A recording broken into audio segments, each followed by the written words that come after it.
নিজেদের অপরাধ জানা আছে তো, সমানে পালাইতেছে। নবী করিম সাল্লাল্লাহু আলাইহি ওয়াসাল্লাম দেখছেন এক বুড়ি 2-3টা বোঝা মাথায় উঠায়, ঘাড়ে উঠায়, পড়ে যায়। নবী করিম সাল্লাল্লাহু আলাইহি ওয়াসাল্লামের রহমতের নবীর দৃষ্টি আকৃষ্ট হলো। উঠ থেকে নেমে এগিয়ে গেলেন বুড়ির কাছে। বুড়ি, যাও কই?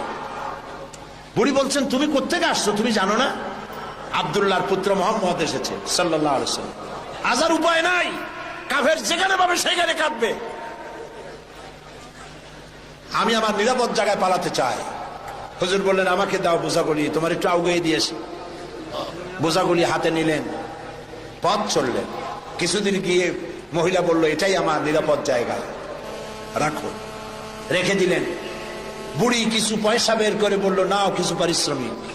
হুজুর বললেন, না, আমি কোনো পারিশ্রমিক নেব না। বুড়ির চোখ এত বড় হয়ে গেছে। এই দেশে মানুষ মানুষের উপকার করে বিনা পয়সায়? আশ্চর্য। তুমি যে আমার পেছন থেকে মালপত্র নিয়ে কেটে বড়নি, এই তো আমার কপাল। তুমি পয়সা নেবে না, কে তুমি?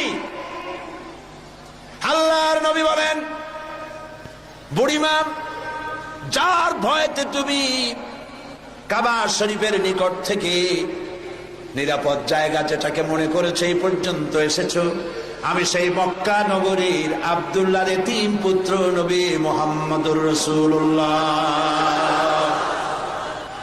বুড়ি বলছেন, মুহাম্মদ সাল্লাল্লাহু আলাইহি ওয়াসাল্লাম তোমার বিরুদ্ধে নেতৃবৃন্দ এত বাজে কথা বলেছে, আমরা ভুল বুঝেছি। তুমি এত উদার, এত মহৎ, আগে বুঝতে পারি নাই, জানতে পারি নাই। ভুলের মধ্যে ছিলাম, আমি আর কাফের রইলাম না, আমিও মুসলমান হয়ে গেলাম। লা ইলাহা ইল্লাল্লাহু মুহাম্মাদুর রাসূলুল্লাহ।